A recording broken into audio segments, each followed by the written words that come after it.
एक नई वीडियो के साथ आज मैं फिर हाजिर हूँ, आपका होस्ट दोस्त विक्रांत जोशी आपका स्वागत करता हूँ मेरे विमान शो में। इसमें हम लेके आते हैं वर्ल्ड अफेयर्स और डिफेंस के दिन पर की टॉप खबरें। तो चलिए जान लेते हैं। जैसा आपने कहा, हमने सुना, हम आपके लिए पोलो टी शर्ट्स ले आए हैं। हालांकि अभी एक ही डिजाइन उपलब्ध है, पर बहुत बेहतरीन डिजाइन है। कलर भी एक ही उपलब्ध है, नेवी ब्लू, जो कि एवरग्रीन कलर है। अगर आपको ये टी शर्ट पसंद है तो व्हाट्सएप पे हमसे संपर्क करिए, जानिए कैसे इसकी बुकिंग की जा सकती है। केवल 599 में ये उपलब्ध है।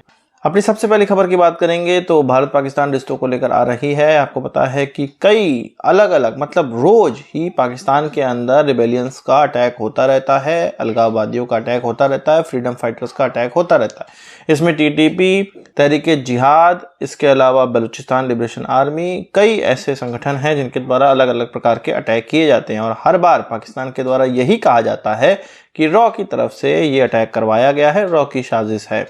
इस बार फिर से जो तहरीक-ए-जिहाद के द्वारा उनकी मियांवाली एयरफोर्स बेस में जो अटैक किया गया, उसका भी आरोप रॉ पे लगाया गया। चलो कोई बात नहीं, अगर रॉ पे ये आरोप लगाया जा रहा है और अगर रॉ ने ही ये अटैक करवाया गया, ये तो हमारे लिए ये बहुत ही अच्छी बात है, हमारे लिए बहुत ही गर्व की बात है।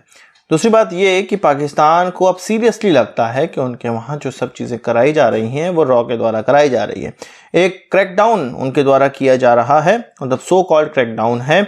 और उनका ये मानना है, आईएसआई का ये मानना है कि पाकिस्तानी यूनिवर्सिटीज़ में इंडिया की रॉ इन्फिल्ट्रेट कर चुकी है और पाकिस्तानी यूनिवर्सिटी में पढ़ा रहे ऐसे बहुत से प्रोफेसर्स हैं जिनको कि रॉ के द्वारा रिक्रूट कर लिया गया है।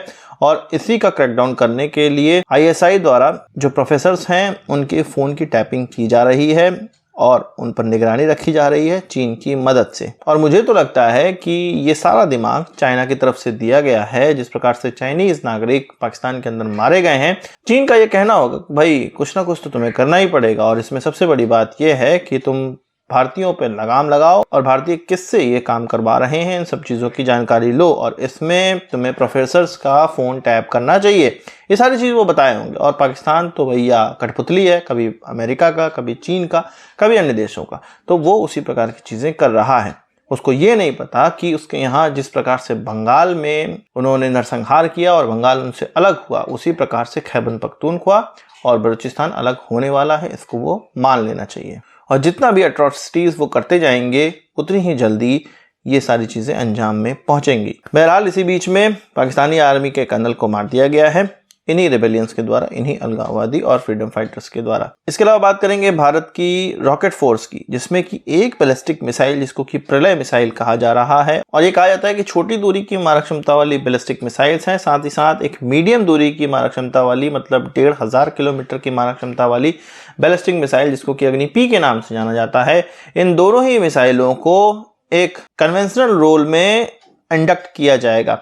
अब आप बात को समझिए कि जो हमारी रॉकेट फोर्स बन रही है उसमें दो तरह की मिसाइल है, जो कि 500 किलोमीटर और 1500 किलोमीटर, इनके बीच की मारक क्षमता वाली मिसाइलों को बहुत कन्वेंशनल रोल मतलब कई संख्या में ये इंडक्ट की जाएंगी। और ये सिनारियो इसलिए बनाया जा रहा है ताकि पाकिस्तान और चीन के इन एक्सक्लूसिवली आप बात कर सकते हैं तिब्बत के एरिया में, जहाँ पे चीन का काफ़ी डिप्लॉयमेंट है और भारत से उसकी सीमा लगती है और उसके मद्देनज़र ये सारी चीज़ें की जा रही हैं। इसका मतलब भारत आगे की तैयारी अपना कर रहा है और इसमें ये भी देखा गया है कि ये दोनों ही प्रकार की मिसाइलें विदाउट न्यूक्लियर वॉरहेड हम लोग ढेर सारी संख्या में तैनात करेंगे।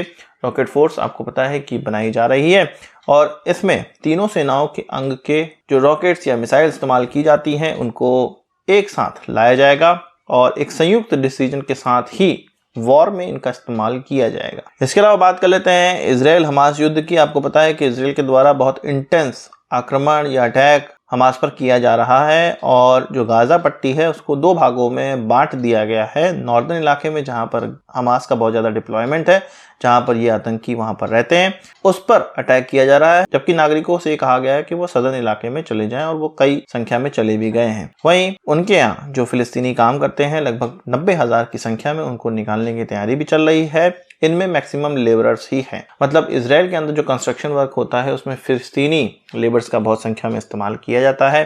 अब इनको निकालने की जो चर्चा है वो होने लगी है। वहाँ के जो बिल्डर एसोसिएशन है वो ये कह रहा है कि भाई फिलिस्तीनी 90,000 लोगों को निकाल दिया जाएगा, नए लेबर कहाँ से आएंगे। तो उन्होंने एक बीच का रास्ता निकाला है कि भारतीय लेबरों को वहाँ पर इंडक्ट किया जाएगा, वहाँ पर नौकरी दी जाएगी और इसके लिए ऑफिशियली फॉर्मली भारत से इजराइल के द्वारा बातचीत भी चल रही है और शुरुआत में ये माना जा रहा है कि 40 से 45 हजार लेबर्स की शुरुआती खेप या आप कह सकते हैं शुरुआती मंजूरी भारत की तरफ से दे भी दी जाएगी। हम जानते हैं कि भारत की तरफ से अभी भी बहुत से काम करने वाले लोग इजराइल में रहते हैं और कई बार इस प्रकार के जो हमास के जो आक्रमण है उसमें भारतीयों की जान गई है। ये चीज़ सब लोग न्यूज़ में सुनते भी हैं। तो अब और संख्या में लेबरर्स को वहाँ पे भर्ती करने के लिए भारत से इजरायली गवर्नमेंट कह रही है और हम ये देखेंगे कि अब बहुत सी संख्या में इजराइल में भी भारतीय लोग काम करने पहुंचेंगे। आपका इस चीज़ पर क्या कहना है कमेंट बॉक्स में ज़रूर बताइएगा। बहुत से लोग ये कहेंगे अरे भारतीय लोग लेबरी करने के लिए ही हैं, हर जगह जाके लेबरी करते रहेंगे।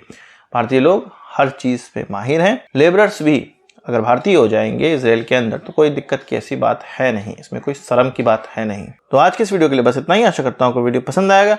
आपसे एक बड़ा थम्स जरूर देंगे। इस वीडियो संबंधित सवाल से चाहो कमेंट बॉक्स में जरूर लाइएगा और यदि आपने हमारा चैनल सब्सक्राइब नहीं किया उसे भी कर लीजिए क्योंकि हम इस प्रकार की वीडियो लाते रहते हैं। नमस्कार, थैंक यू, जय हिंद।